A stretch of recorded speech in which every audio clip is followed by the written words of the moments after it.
दिवाली खुशियों वाली। जी हाँ, इस दिवाली की ये है थीम हमारी, और वो थीम भी इसलिए है कि पिछली दिवाली से लेकर इस दिवाली तक ज़्यादातर निवेशकों ने बाजार में भरपूर कमाई की, और इस कमाई करने में बाजार के कई दिग्गजों ने उनकी मदद की है, और कई सारे म्यूचुअल फंड्स ने, और ख़ास तौर से कुछ ऐसे बड़े इंटरेस्टिंग म्यूचुअल फंड्स बाजार में इस वक्त सामने आए जिन्होंने पिछली दिवाली के बाद अपने कामकाज को या तो शुरू किया है या बहुत तेज़ी से बढ़ाया है। ऐसे कुछ खास मेहमानों से मैं आपकी मुलाकात करवाने जा रहा हूँ इस बेहद खास शो में।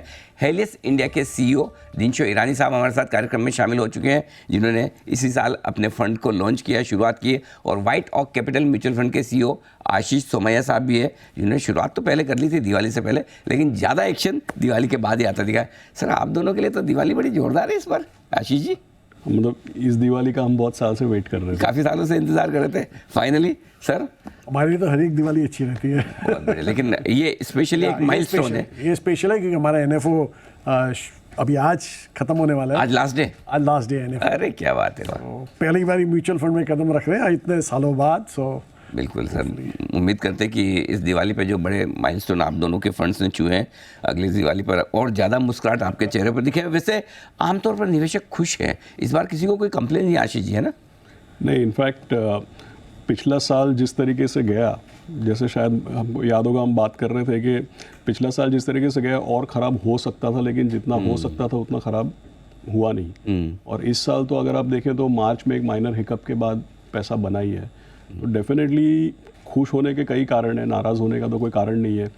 पिछले साल से लेके अब तक सारे, जैसे आपने बताया पिछले साल फंड्स लॉन्च हुए तो सारे डबल डिजिट रिटर्न है। करेक्ट। तो उसमें कोई आगे जाकर के एक्सपेक्टेशन किस तरीके से बनते हैं उस पर चर्चा करेंगे, लेकिन अब तक तो सब बहुत ही बढ़िया है। बिल्कुल। और सर, इंडस्ट्री भी काफ़ी अच्छी तरह से ग्रो हो रही है, नए फंड्स आ रहे हैं, नए प्रोडक्ट्स आ रहे हैं, इन्वेस्टर्स भी नए आ रहे हैं, कोई कंप्लेन नहीं है आपको? जी बिल्कुल नहीं है। एक्चुअली आप देखिए तो सिप 2 बिलियन और 16,000 करोड़ के सिप हो गए हैं, जो कि मुझे नहीं लगता कि हमारे टाइम में जब हम हमारे म्यूचुअल फंड देखते थे अलायंस के दिनों में, तब तो ये सपना हुआ करता था कि ऐसा कुछ होगा। लेकिन आप देखिए जिस हिसाब से सेविंग्स बढ़ रहे हैं और जिस हिसाब से निवेशक आ रहे हैं, एवरी मंथ ग्रोथ आ रहा है। और प्लस आप बाकी NFO लगाइए, EPFO लगाइए, तो आधा 4-5 हज़ार करोड़ वहाँ से और आ रहे हैं, तो इसलिए तो बहुत ही बढ़िया लगा। दिनशो सर, तो जनरली हमारी जो परंपरा है, हर दिवाली पर हम एक दिवाली अगली दिवाली तक के लिए थोड़ा आउटलुक लेना चाहते हैं, समझना चाहते हैं, और आने वाली कुछ और साल तक के लिए भी। बताइए सर, क्या व्यू क्या बन रहा है मार्केट में इस वक्त? जी ऐसा है कि बाजार में इंडिया को लेके तो व्यू बहुत अच्छा है, क्योंकि आप हमारा डोमेस्टिक देखिए, जो टैक्स इनफ्लोज हैं इतने बढ़िया हो रहे हैं, गवर्नमेंट का केपेक्स देखिए बहुत ही बढ़िया हो रहा है। और दूसरा ये मत भूलिएगा कि अगले मई में सेंट्रल इलेक्शंस हैं, तो वहाँ आप देखिए कि कितना इन्फ्यूजन आ रहा है। अभी रूरल इकोनॉमी के लिए भी जरा पुश हो रहा है, तो वो जो पार्ट था रूरल का जो डाउन था, वो अभी होपफुली थोड़ा that economy also will pick up, तो वो एक आप ध्यान रखिए। और दूसरा प्रॉब्लम हमें हो रहा है US से। ठीक है। एक्चुअली एक बड़ा जो पड़ाव है वो US का है, जो हमें लग रहा है कि मैनेज अभी तक तो बहुत बढ़िया किया उन्होंने, लेकिन जिस हिसाब से उनके लॉन्ग टर्म जो 10 साल के यील्ड्स हैं जो भाग गए हैं, वो थोड़ा आगे चल के थोड़ा तकलीफ दे सकते हैं। इसलिए दोनों साइड का पलड़ा बिल्कुल भारी है, तो एक साइड से अच्छा है, दूसरे से खिंचाव है। तो लोकल फर्स्ट क्लास, ग्लोबल थोड़ा क्वेश्चन मार्क। हाँ जी। आशीष सर, आपका व्यू मार्केट पर, दिवाली अगली दिवाली पर यहाँ से ऊपर दिखेंगे? अगली दिवाली यहाँ से ऊपर, लेकिन मैं ऐसे डिवाइड करूंगा कि दिवाली से लेके समझो होली तक, और फिर होली से लेकर के ये अच्छा आइडिया है सर। 2 पार्ट में उसको अगर डिवाइड करेंगे जी, टेल ऑफ 2 हाफ्स जैसे बोलते हैं, तो वो ये कि काफ़ी सारे जो इवेंट्स हैं, जैसे दिनशा साहब ने बताया कि US में मतलब तरह तरह के किस तरीके के हार्ड लैंडिंग, सॉफ्ट लैंडिंग, ये तरह तरह के एडजेक्टिव्स के साथ लैंडिंग की डिस्कशन होती है। तो वो किस तरीके से होता है, 10 ईयर बॉन्ड का क्या असर पड़ता है, वो आने वाले 6 महीनों में शायद हम लोगों को उसके ऊपर कुछ ना कुछ देखने को मिलेगा। दूसरी बात यह है कि हमारे सारे स्टेट इलेक्शंस ख़त्म हो जाएंगे, हम जनरल इलेक्शन की तरफ बढ़ेंगे, तो आने वाले 3 से 6 महीने में वॉलेटिलिटी होने के लिए या नेगेटिव मूवमेंट्स होने के लिए काफ़ी कारण बन सकते हैं। लेकिन 1 साल बाद अगर हम देखें तो निश्चित है कि ये इवेंट्स हमारे पीछे होंगे। और अगर मार्केट को कंटिन्यूटी मिली, गवर्नमेंट को लेकर के कंटिन्यूटी अगर मिली, तो हम लोग एक अलग तरीके का माहौल देख सकते हैं मार्केट में। तो मतलब आप दिवाली के पहले तक टेंशन नहीं है, दिवाली के बाद देखना, सॉरी होली तक टेंशन नहीं है? होली तक शायद होली तक रहेगी टेंशन, क्या होगा क्या नहीं होगा, मतलब रिजल्ट जैसे जैसे मई में जैसे आएगी। पिछली होली के आसपास हमने एक ट्रेलर देखा ना, मार्च 2023 में एक ट्रेलर देखा हमने। वैसा एग्जैक्टली। तो उसके बाद इलेक्शन के बाद क्लैरिटी आ जाएगी आपको क्या करना है क्या नहीं करना है। ठीक बात है। तो एकमात्र रिस्क अगर कुछ है या बड़ी इवेंट है वो इलेक्शन है, आपको भी लगता है सर बड़ा इम्पैक्ट हो सकता है? जी, इलेक्शन आई थिंक स्टेट का ज़्यादा होगा देन अपना सेंटर का, क्योंकि सेंटर में अभी कोई बोल तो नहीं सकता, लेकिन लगता नहीं है कि कोई कुछ वहाँ बड़ा पे change उथल होने वाला पुथल होने वाला है।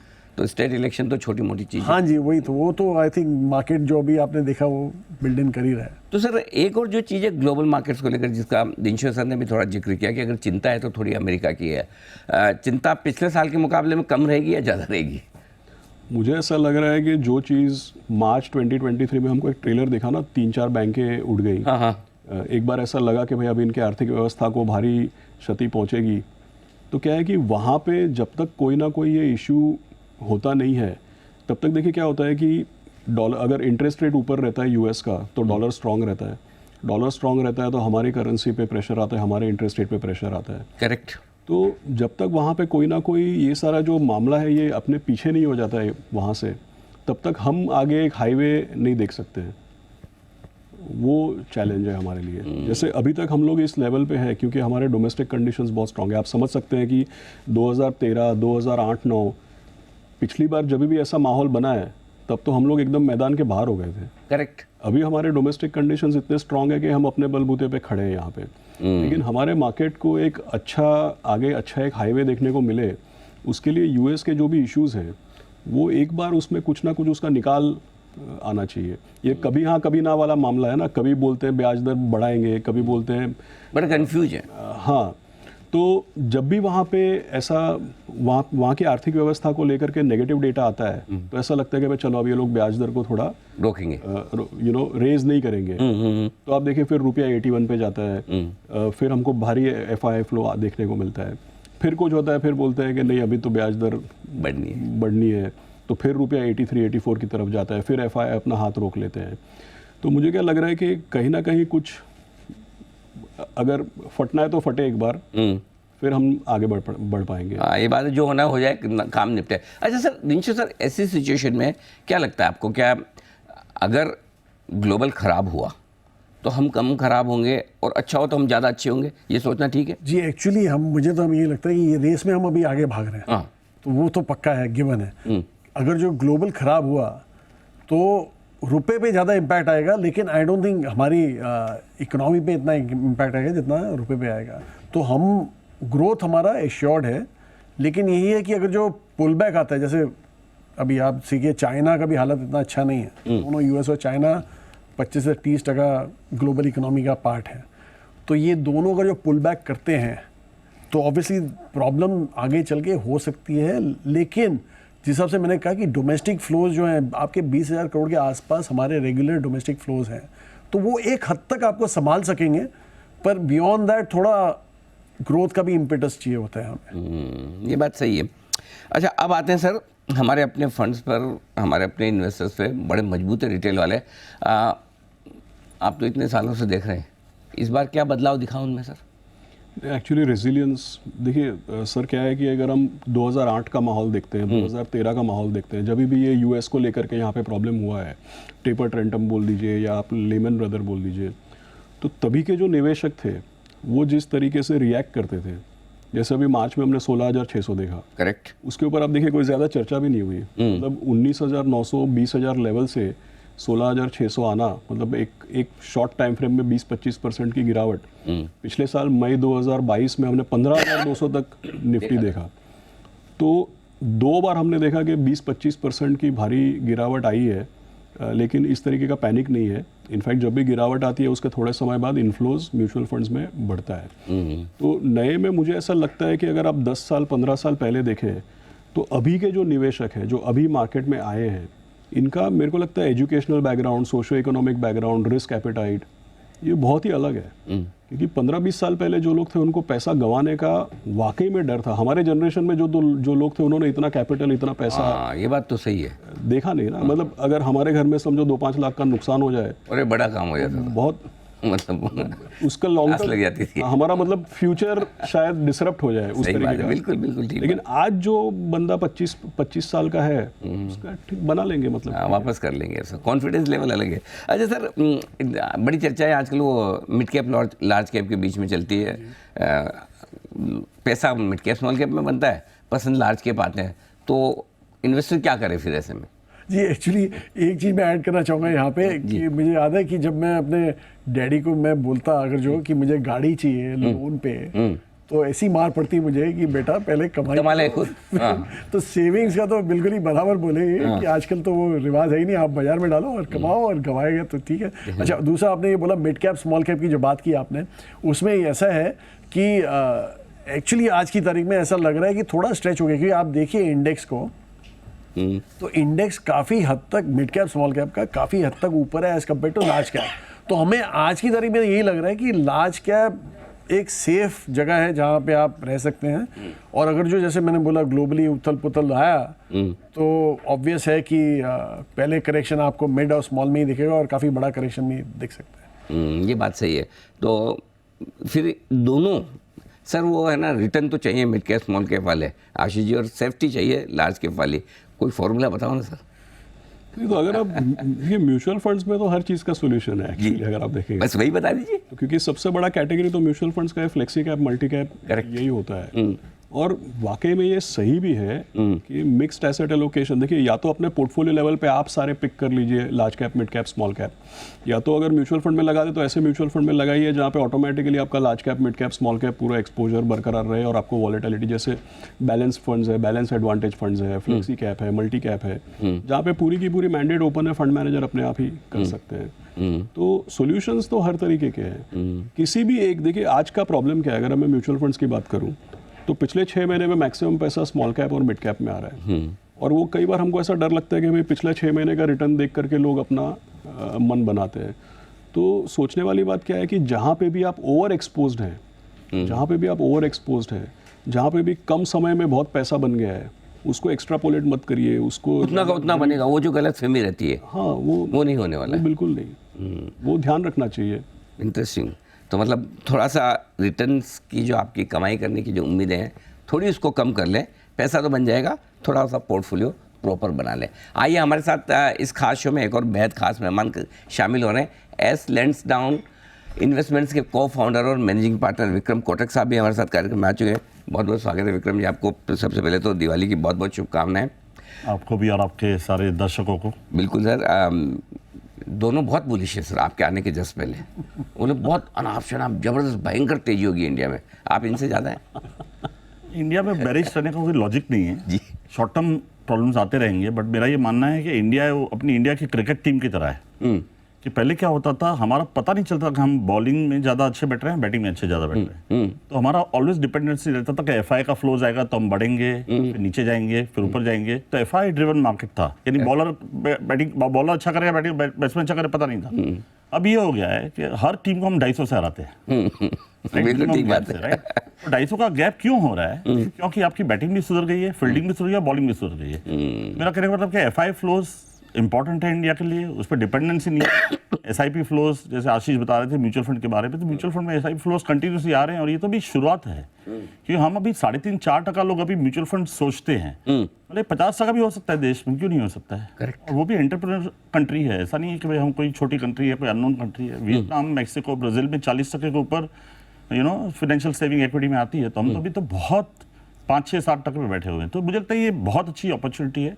हर करेक्शन बाइंग है, there are lot of short term worries like election के रिजल्ट आएंगे, उसमें वोलेटिलिटी बढ़ेगी।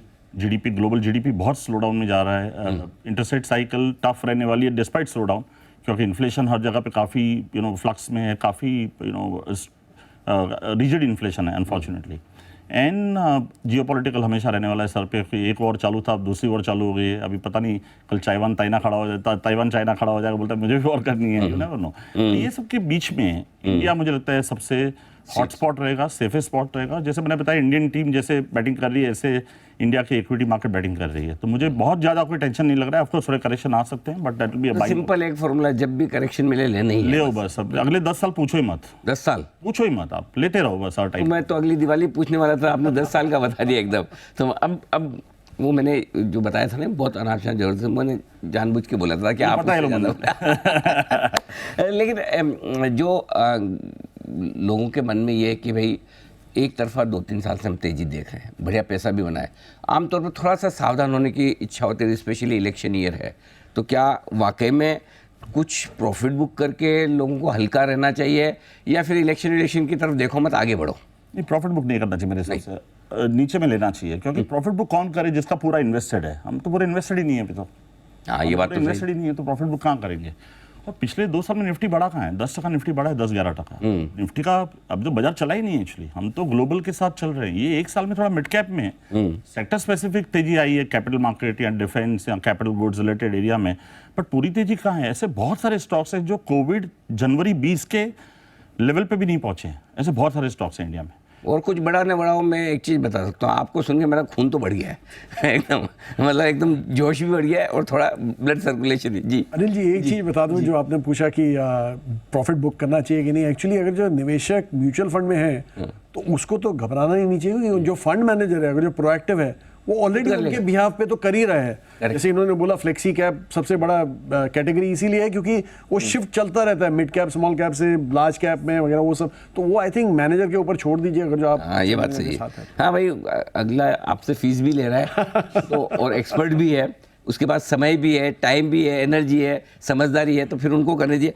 अच्छा सर, अब आशीष सर, क्या पसंद है आपको इंडिया में, क्या चलेगा? मुझे ऐसा लगता है कि आने वाले साल 2 साल में डिस्क्रिशनरी कंजम्पशन, ऐसा मुझे लग रहा है कि ऑलरेडी उसके पीछे के जो बेसिक कॉन्स्ट्रक्ट है वो तो है ही, तो और पिछले 2 साल में ऐसा कोई बहुत भारी परफॉर्मेंस भी नहीं हुआ है। तो एक तो है ये बड़े बैंक्स, प्राइवेट सेक्टर बैंक्स, दूसरा रोटेशन के तौर पे मैं बोलूँगा डिस्क्रिशनरी कंजम्पशन में चेंज देखने को मिलेगा। कंजम्पशन बैंक्स, कंजम्पशन थ्योरी, एक चीज़ मैंने एक नोटिस भी की है, इलेक्शन ईयर में कंजम्पशन स्टॉक्स बहुत ही ज़बरदस्त करते हैं वैसे भी, तो अगली दिवाली तक आपने बिल्कुल सही पकड़ा एकदम। हाँ, सो केवल मैं जैसे स्टेपल्स या FMCG है, केवल उसी को रेस्ट्रिक्ट नहीं करूँगा। जो महंगे आइटम्स, महंगे जो एफ्लुएंट या अर्बन के पास ज़्यादा पैसे जो खरीदते हैं, गाड़ियाँ हुई, हाँ, तो ये आने वाले थोड़े समय के लिए ये बरकरार रहेगा, ऐसा मुझे लगता है। दिनशो सर, आपको क्या पसंद है? कि देखिए, जैसे ही हमारी इकोनॉमी एक्चुअली, ये 2 राय नहीं है यहाँ पे। हम 3rd लार्जेस्ट होने वाले हैं वर्ल्ड में इकोनॉमी, राइट, और वो 27-28 आप आर्ग्यू कर सकते हो कि कब होगा क्या होगा, तो उसके हिसाब से जैसी ऐसी इकोनॉमीज मूव होती हैं, अगर जो आप US का देखें या चाइना का देखें, जैसे इन्होंने बोला, एक्चुअली 2 सेक्टर तो हमेशा बिग पार्टिसिपेंट्स होते हैं, एक होता है फाइनेंशियल्स और दूसरा होता है कंजम्पशन, और कंजम्पशन में डिस्क्रिशनरी होता है, स्टेपल्स FMCG वगैरह नहीं होता। ये आप जस्ट बिकॉज आप ज़्यादा कमा रहे हैं मतलब ये नहीं आप 4 बार नहाएंगे दिन में। हाँ, ठीक है, तो करेक्ट, ज़्यादा महंगा वाला शैम्पू खरीदेंगे शायद। हाँ, वैसा है। ठीक है, तो वो होगा। तो ये 2 तो गिवन है, और इंडिया की स्टोरी, और एक्चुअली ग्लोबली भी आप देखें, टॉप 100 रिचेस्ट पीपल देखेंगे आप दुनिया में, तो 3 सेक्टर से आते हैं, फाइनेंशियल्स, कंजम्पशन और टेक। अच्छा, टेक का एक्चुअली वहाँ पे ये है कि टेक उनका प्लेटफॉर्म प्ले होता है या प्रोडक्ट प्ले होता है, यहाँ पे सर्विसेज प्ले है, बट दूसरा इंडिया में 1-2 और खास सेक्टर जो हमें लगते हैं, वो तो एक है जो China +1 प्ले हो रहा है, वो सेक्टर अच्छे लगते हैं। मैन्युफैक्चरिंग, हाँ जी, मैन्युफैक्चरिंग, आउटसोर्सिंग मैन्युफैक्चरिंग, और दूसरा जो सेक्टर है वो डिफेंस है हमारे लिए, जो हमें डिफेंस अभी भी बहुत अच्छा लगता है। अभी भी बहुत अच्छा लगता है, क्योंकि हमें ये लग रहा है, जैसे विक्रम जी ने बोला था कि वर्ल्ड में ये लड़ाइयाँ वगैरह जो छिड़ रही हैं, उसके चलते सबके डिफेंस बजट सबके हाई हो गए, तो हमें तो लगता है कि आउटसोर्सिंग प्ले के लिए बहुत बढ़िया हो सकता है इंडिया। मतलब अभी तक हम इंपोर्ट करते थे डिफेंस इक्विपमेंट्स ये सारे, अब हम एक्सपोर्ट करना शुरू करें। एक्सपोर्ट का चांसेस बहुत हाई है, क्योंकि अपनी टेक्नोलॉजी हमने अभी लेनी चालू कर दी है यहाँ पे, तो करेक्ट, इंटरेस्टिंग, बहुत बढ़िया थीम है। विक्रम सर तो बड़े जाने माने जाते हैं, स्टॉक पिकिंग तो खतरनाक होती है इनकी, ज़बरदस्त। सर मुझे नहीं पता आप स्टॉक बताएंगे नहीं बताना चाहें तो, लेकिन आपको क्या पसंद है इस दिवाली पर? नहीं बता पाऊंगा। लास्ट टाइम मैंने कैपिटल मार्केट, मैंने आशीष ने दोनों ने एक ही चीज़ बोली थी, कैपिटल मार्केट रिलेटेड एरियाज में फोकस करिए, देखिए क्या हुआ है। तो मुझे लगता है मैं दोनों से एक पिकअप करूंगा। आशीष का पॉइंट जो कंजम्पशन है, मुझे लगता है कंजम्पशन तो बहुत लंबी गेम है। कंजम्पशन कैसे खेलना चाहिए, आप बड़ी FMCG कंपनी जो 60 के P पे मिलती है वो लो, या कंजम्पशन जो डिलीवरी करता है उसको लो, या कंजम्पशन जो लॉजिस्टिक्स संभाल, निकालता है उसको लो, या कंजम्पशन टैग करता है उसको लो। जो प्रोसेसेस है कंजम्पशन के आजू बाजू, या कोई पैकेजिंग करता है उसको देखो, तो कंजम्पशन के आजू बाजू की चीजें वो मुझे ज्यादा अच्छी लग रही है कंजम्पशन से। बिकॉज कंजम्पशन प्रॉब्लम ये है कि सेक्टर्स जो हैं एमएनसीज ज्यादा हैं और मोस्टली कंपनी 40-50 के पीई पे हैं, तो मुझे लगता है कि उसके एंसिलरी जो एरियाज हैं वहाँ पे ध्यान देना चाहिए। एक मुझे लगता है बहुत अच्छा सेक्टर है। एक मिनट मैं ये थोड़ा बहुत इंटरेस्टिंग चीज़ बोली है। कंजम्पशन तो रहेगा ही मजबूत, उसके आसपास कौन से लॉजिस्टिक्स, वो कंपनी, सपोज आप किसी ई कॉमर्स कंपनी से कुछ मंगवा रहे हैं, आपके पास पार्सल डिलीवर कैसे हो रहे हैं वो देखिए, डिलीवरी कौन कर रहा है, खाना वाना कहीं किसी अच्छे होटल से मंगवा रहे हैं वो कौन डिलीवर कर रहा है, पैकेजिंग कौन करके दे रहा है, ये 3-4 आसपास वाली थीम। एक सिंपल देखिए, अमेज़न 11 साल पहले इंडिया में आया था, 2 लाख स्क्वायर फीट का वेयर हाउस था उसके पास, और 4 करोड़ स्क्वायर फीट का वेयर हाउस, 4 करोड़ सब मिला के। तो अब सोचो क्या कंजम्पशन तो यहाँ रहने ही वाला है, जैसे आशीष ने बताया, मुझे लगता है इसमें कोई डाउट ही नहीं, बट उसके आजू बाजू के सपोर्टिंग प्ले एक अच्छा रहेगा। दूसरा जो दिनशा ने बताया बहुत इंपॉर्टेंट, कैपिटल गुड साइकिल अभी शुरू हुई है। पिछले हम देखें तो 15 साल से केपेक्स था ही नहीं, गवर्नमेंट मेहनत करती थी, स्टेट गवर्नमेंट मेहनत करता था केपेक्स के लिए। पहली बार मुझे ऐसा लग रहा है कि प्राइवेट कंपनियों को केपेक्स करना, उनको रियलाइज हो रहा है कि ये अनसर्टेन वर्ल्ड में हमको हमारी स्टेबिलिटी या मेक इन इंडिया करना ही पड़ेगा। तो उसके पीछे प्लस गवर्नमेंट तो इतना सपोर्टिव है, आपने कोई इंटरेस्ट रेट्स काफ़ी स्ट्रक्चरली नीचे ही बैठे हुए हैं, दुनिया में देखो, इंडिया में देखो, टैक्स देखो, आप नई कंपनी, आप नया ब्राउनफील्ड डालते हो 17% 18% पे आप टैक्स पे करके निकल जाते हो, 27% अपना कॉर्पोरेट टैक्स रेट है, 28%, 29%, वॉटेवर। करेक्ट। ये टैक्स रेट नीचे हैं, सब जगह से माहौल अच्छा है, तो इसमें एक बड़ी अपॉर्चुनिटी है। और जैसे हमने देखा इलेक्ट्रॉनिक मैन्युफैक्चरिंग में देखा, थोड़ा फार्मा में देखा है, केमिकल में देखा है, बट वो बड़े स्केल पे आना बाकी है। तो मुझे अगला 10-15 साल भी मैन्युफैक्चरिंग केपेक्स रिलेटेड थीम ये चलता ही रहेगा। जैसे पिछले 25 साल सर्विसेज बड़ा थीम था, आईटी सर्विसेज, अगले 15-20 साल में अगर हम बराबर ध्यान दे तो कैपिटल गुड साइकिल और उसके सराउंडिंग सेक्टर्स वहाँ बड़ा प्लेयर। मैं वही आ रहा था, उसके भी आसपास वाले सेक्टर्स बताओ जैसे इसके बताया आपने। तो मुझे रेटिंग एजेंसी लगते हैं कि बहुत अंडर यूटिलाइज हैं, बहुत बड़ी अपॉर्चुनिटी है। ओके। आप अगर केपेक्स साइकिल नहीं चलती तो रेटिंग बोरोज नहीं आते, बोरो नहीं आता तो रेटिंग एजेंसीज नहीं चलती, तो रेटिंग एजेंसीज का बड़ा अपॉर्चुनिटी है। उसमें ESG रेटिंग आ सकता है, एक नई अपॉर्चुनिटी, तो बहुत अच्छी अपॉर्चुनिटी रेटिंग में। कैपिटल गुड्स रिलेटेड जो मेन स्ट्रीम स्टॉक हैं, जो मैन्युफैक्चरिंग कर रहे हैं, जो टेक्नोलॉजी आउटसोर्स कर रहे हैं, टेक्नोलॉजी बिल्ड कर रहे हैं, वो बड़ी अपॉर्चुनिटी रहेगी। तो आई थिंक बहुत बड़ा सेक्टर ये कैपिटल गुड्स वाला। और जहाँ पे बहुत ज़्यादा एक्सेसेस है वो शायद आप शॉर्ट टर्म में नहीं चले, बट मुझे लगता है उसमें भी डीप में लेते रहना चाहिए। ठीक बात है। अब मैं आपसे तीनों से एक ही सवाल पूछूंगा और रेटिंग देनी है आपको 4 एसेट क्लास में। अब से लेकर अगली दिवाली तक सबसे ज़्यादा पैसा कहाँ बनेगा? एक तो हो गया आपका इक्विटी, ठीक है, दूसरा फिक्स इनकम, तीसरा गोल्ड और चौथा रियल इस्टेट। तो बताएं सर, आपके हिसाब से किस क्रम में सबसे ज़्यादा, किस में सबसे कम, किस में? मैं तो सारी रेटिंग सिर्फ इक्विटी को दूंगा, पूरा 100%? पूरा 100% रेटिंग इक्विटी को दूंगा, क्योंकि इक्विटी आप देखिए ग्लोबली देख लीजिए, फॉरगेट इंडिया, ग्लोबली और इंडिया में तो बहुत ही ज़्यादा है। गिवन मतलब एक अरसा दे दीजिए, अगर जो लंबा इनफ अरसा देंगे, equity always outbeats every other asset class. Real estate हो जाए, गोल्ड हो जाए, डेट तो बिल्कुल ही, आई मीन हमारी इकोनॉमिक ग्रो इतने फास्ट हो रही है तो डेट तो मुझे लगता है नहीं है। आशीष सर?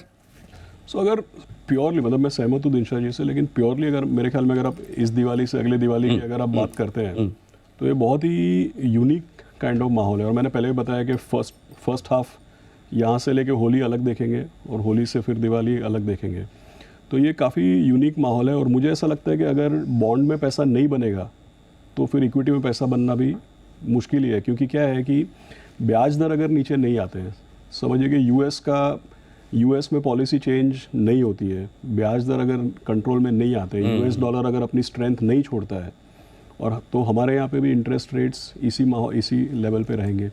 अगर इंटरेस्ट रेट इसी लेवल पे रहेंगे और बाहर का माहौल ऐसा ही रहेगा तो इक्विटी के लिए ग्रेविटेशनल पुल जिसको बोलते हैं वो बना रहेगा। तो लंबे अरसे में तो इक्विटी में बहुत पैसा बनेगा, उसमें कोई डाउट नहीं है केवल। लेकिन अगर अगले 1 साल की अगर आप बात करें तो काफ़ी यूनिक सिनेरियो है। मुझे ऐसा लगता है पहले डेट में भी पैसा बनेगा और सेकेंड हाफ में इक्विटी में अच्छा पैसा बनेगा। ओके, फर्स्ट हाफ में डेट, सेकंड हाफ में इक्विटी। और ऑड चीज़ ये है कि गोल्ड भी खराब नहीं है अभी, अगर आप 1 साल पर्सपेक्टिव से बोलते हैं तो, क्योंकि देखिए जो पहले 2 चीज़ें मैंने बोली, डेट और ये गोल्ड, ये बाहर के माहौल को रिलेटेड है, बैलेंस कर देते हैं। यस, लेकिन अगर यहाँ से आप अगली दिवाली तक का टाइम देते हैं तब तक इक्विटी बेटर करेगा। विक्रम सर? आपकी चॉइस सेम चॉइस मेरी भी है। अच्छा, सेम इसी क्रम में इक्विटी, फिक्स इनकम, गोल्ड और real estate, same to same. अच्छा चलिए बढ़िया। तो ये है आपके लिए, पैसा तो बनेगा और लगभग हर एसेट क्लास में बनेगा, लेकिन इक्विटी ज़्यादातर सालों में विनर रहती है, इस बार भी रहेगी। और अगर आपको लगता है कि बहुत तेज़ी हो गई तो पिछले 2 दिवाली से अब तक देखें तो कोई खास मार्केट हमारे भागे नहीं है। ये अलग बात है कि इस दिवाली पे आप सबके चेहरे पे खुशियाँ इसलिए है कि आपके पसंदीदा मिड कैप और स्मॉल कैप शेयरों में अच्छी कमाई हुई है। ये सब आपको डायरेक्शन दिया हमारे इन 3 दिग्गज ने, दिनशो सर, आशीष सर और विक्रम सर, आप सबका बहुत बहुत शुक्रिया, बहुत बहुत धन्यवाद। एक बार फिर से आप सबको दिवाली की बहुत बहुत शुभकामनाएं। उम्मीद करें अगली दिवाली पर और ज़्यादा मुस्कुराहट और ज़्यादा समृद्धि और ज़्यादा ग्रोथ के साथ आप सबसे मुलाकात हो। इस खास शो में इतना ही। नमस्कार।